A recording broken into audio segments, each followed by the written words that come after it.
Okay, I think we're gonna have to deal with the clipped highlights there. I'm sorry.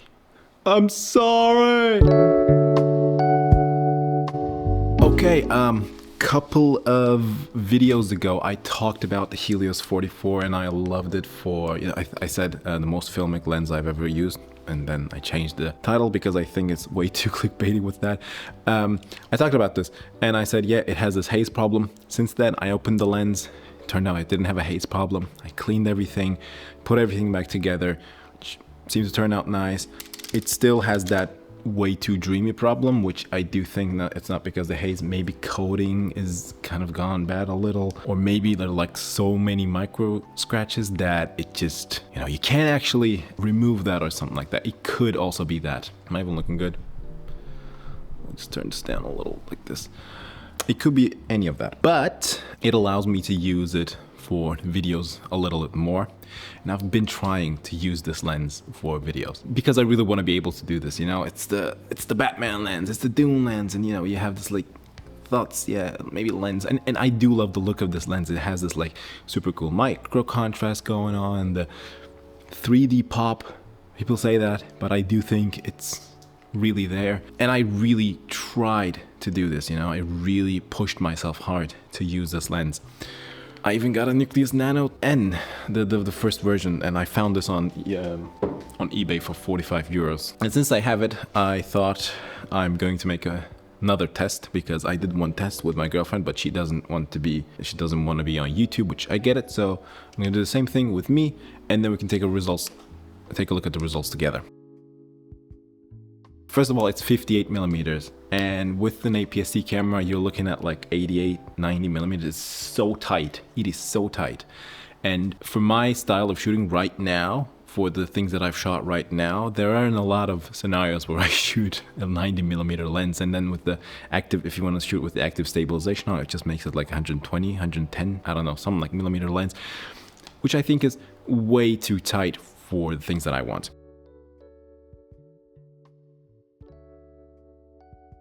And it is too dreamy.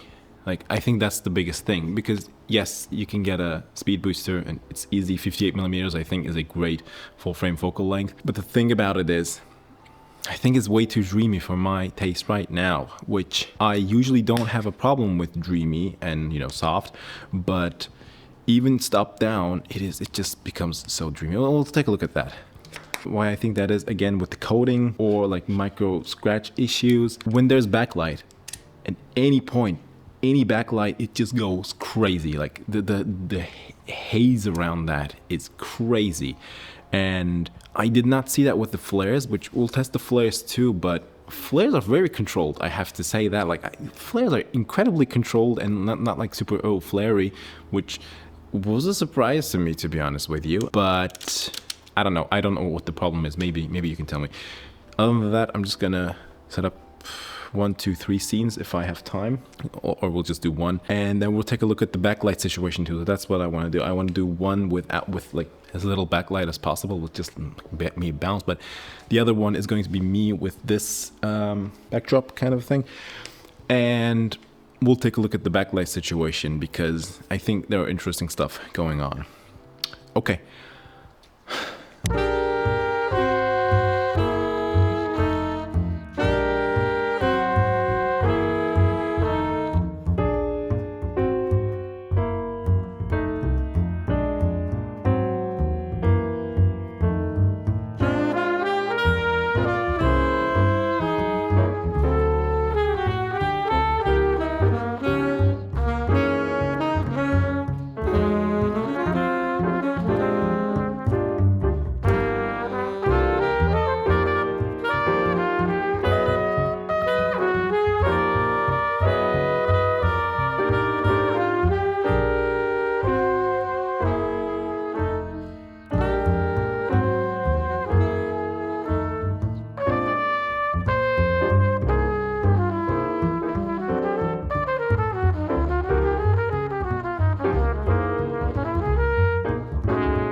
Okay, I did not take a look at the results, but I can talk about the stuff that I know of. For my taste, I think with the cleaning of the lens, it has gotten a lot better, the Helios. But there is still a little too much of that dreamlike quality of that blooming that's happening.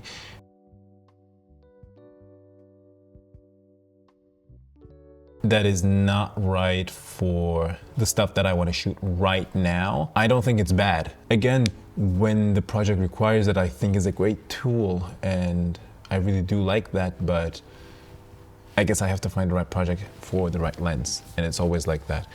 I don't mean that I want the clinicalness of the Tamron, it's just that it's too dreamy. As far as the micro contrast and bokeh goes though, I mean, that's just, I think that's why I want to use it more, because there is that,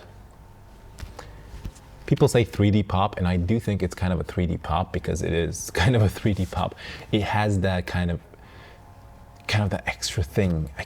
I don't know how to explain that. It's just different. And the bokeh is beautiful, so I do want to use this a little more. I guess there will be circumstances that I will use it, but we'll take a look at how they work and what everything is. With that being said, I want to get a beer right now because I think the weather is really good.